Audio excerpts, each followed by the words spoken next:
Françaises, Français, mes chers compatriotes, j'ai en ce soir de 31 décembre une pensée avant tout pour ceux qui assurent la continuité de la nation.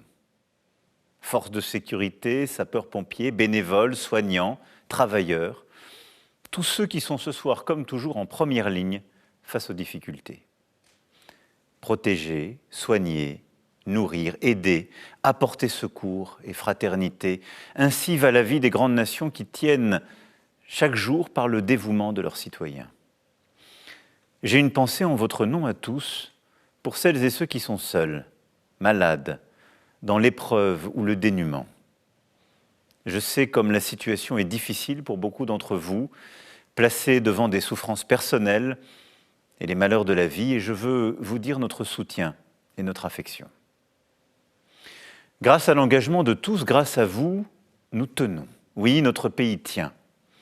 Fort de ses institutions, de ses services publics, fort de ses armées qui sont les plus efficaces d'Europe par l'engagement de ses soldats, fort de notre économie où jamais autant de Français n'ont eu un emploi, où la croissance se tient et où notre inflation est l'une des plus faibles de la zone euro, fort de notre recherche, de notre excellence académique, de nos initiatives diplomatiques aussi, qu'il s'agisse de celles prises pour la paix, le climat ou nos océans.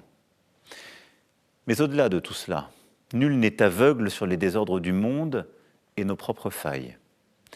Notre monde est plus dur chaque jour. La guerre et l'instabilité continuent d'être là, au Proche et au Moyen-Orient, avec des conséquences sur nos économies, nos intérêts, parfois notre cohésion. Et la guerre continue de sévir sur le sol européen, avec une intensité particulière depuis que la Russie a décidé d'une nouvelle agression de l'Ukraine, voilà bientôt 4 ans. Nous assistons au retour des empires, à la remise en cause de l'ordre international, un monde de guerre commerciale, de compétition technologique, souvent d'instabilité. Je vois aussi nos propres divisions, nos doutes, la solitude croissante qui existe dans la société, la baisse de notre natalité, l'insécurité, les difficultés de pouvoir d'achat. Je sais toutes les impatiences, parfois les colères qui continuent d'exister dans le pays, et je partage plusieurs d'entre elles. Ces urgences exigent des réponses. Dès les premières semaines de l'année qui s'ouvre, le gouvernement et le Parlement auront à bâtir des accords pour doter la nation d'un budget. C'est indispensable. Dès le début de l'année 2026, il faudra agir, soutenir nos agriculteurs face aux crises et les protéger de décisions qui peuvent menacer notre capacité à produire comme notre sécurité alimentaire. Renforcer encore notre économie en simplifiant les règles pour nos entrepreneurs comme pour nos agriculteurs. Persévérer dans nos efforts contre l'insécurité, contre toutes les formes d'incivilité et mener sans relâche la lutte contre les trafics de drogue sous toutes leurs formes. Continuer à reprendre le contrôle de nos frontières françaises et européennes face à l'immigration illégale, poursuivre la formation de nos enseignants et donner les moyens à l'école comme au collège de mieux transmettre les savoirs fondamentaux, reconnaître les compétences de nos médecins en ville comme à l'hôpital, en simplifiant leur exercice et en leur permettant de davantage décider et d'organiser leur activité. Mettre en œuvre une décentralisation concrète et radicale, construite avec nos élus de terrain pour simplifier le fonctionnement du pays, faire des économies et répondre aussi, par là même, aux aspirations légitimes de la Corse et de plusieurs territoires d'outre-mer. Pour tout cela, et j'aurais pu égrener ici tous les chantiers qui nous attendent, je sais le gouvernement à la tâche et le Premier ministre déterminé à être utile au pays, et je veux ce soir les en remercier sincèrement. Cela supposera aussi la mobilisation de chacun et les efforts de tous. Cette année se tiendront aussi les élections municipales dans nos communes. Et je veux redire ce soir à tous les maires, à nos élus, ma reconnaissance et ma gratitude envers eux. Ils ont été, durant ces dernières années, de tous les combats, de toutes les crises, à mes côtés et à votre service. Cette année doit donc être et sera une année utile. Je veillerai tout particulièrement à ce que plusieurs grands chantiers puissent aboutir. Nous verrons les premiers pas du service national pour l'engagement de nos jeunes qui renforcera le lien entre nos armées et la nation. Nous protégerons nos enfants et nos adolescents des réseaux sociaux et des écrans.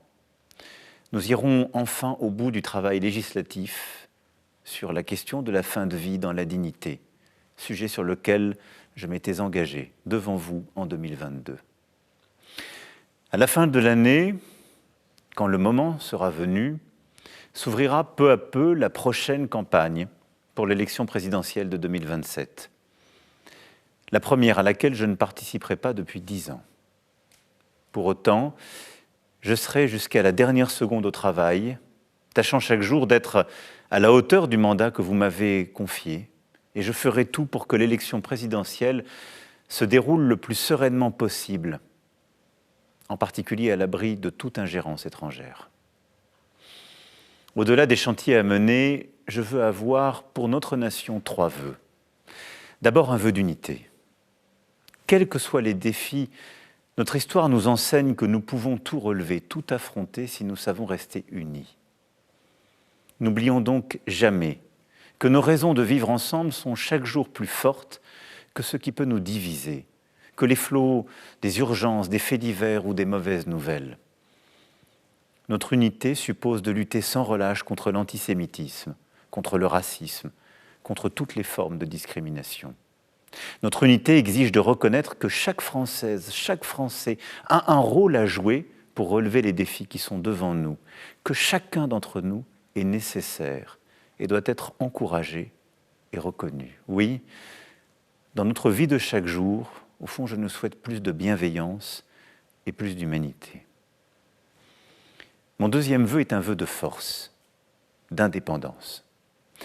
Alors que la loi du plus fort tente de s'imposer dans les affaires du monde et que notre Europe est assaillie de toutes parts, nous devons défendre notre indépendance et nos libertés. Notre indépendance exige que nous continuions d'investir dans nos armées, dans nos forces de sécurité, dans nos services publics et notre économie malgré les difficultés financières. Depuis 10 ans, j'ai beaucoup plaidé et nous avons beaucoup fait pour renforcer en Européens cette indépendance et il nous faut accélérer. L'Europe de la défense a longtemps été un débat, elle a commencé de se faire et en 2026, cela accélérera. Dès le 6 janvier prochain, à Paris, de nombreux États européens et alliés prendront des engagements concrets pour protéger l'Ukraine et assurer une paix juste et durable sur notre continent européen. Protégeons aussi notre Europe industrielle et agricole en instaurant des règles de commerce loyales, juste vis-à-vis du reste du monde. Osons être une vraie puissance qui assume une préférence européenne pour ses emplois, ses entreprises. Bâtissons une Europe indépendante dans l'industrie spatiale, le quantique ou l'intelligence artificielle. Il en va de notre prospérité en France comme en Europe. Mon dernier vœu est un vœu d'espérance. Espérance pour nous-mêmes et pour nos enfants. Ne renonçons pas. Ne renonçons pas au progrès, encore possible à condition de le bâtir, de travailler dur, d'investir dans la durée et de reconnaître que les avancées véritables ne se font pas en un jour, mais qu'elles prennent parfois le temps d'une génération. Ne renonçons pas à réconcilier climat, biodiversité, croissance et indépendance. Ne renonçons pas aux grandes découvertes scientifiques, à l'amour de la science et de la recherche, aux succès économiques. Ne renonçons pas à la place de la lecture, du beau, de la culture. Ne renonçons pas chaque jour à être une nation plus solidaire, plus fraternelle. Oui, au fond, je nous souhaite de résister à l'ère du temps, tout simplement car nous sommes Français. Nous devons tenir bon sur ce que nous chérissons, l'humain, la paix, la liberté. Nous y arriverons. Alors regardons devant et regardons loin, comme citoyens et comme nation. Mes chers compatriotes de France hexagonale, de nos Outre-mer et vivant à l'étranger, je vous souhaite une très belle, une très heureuse année 2026. Vive la République, vive la France.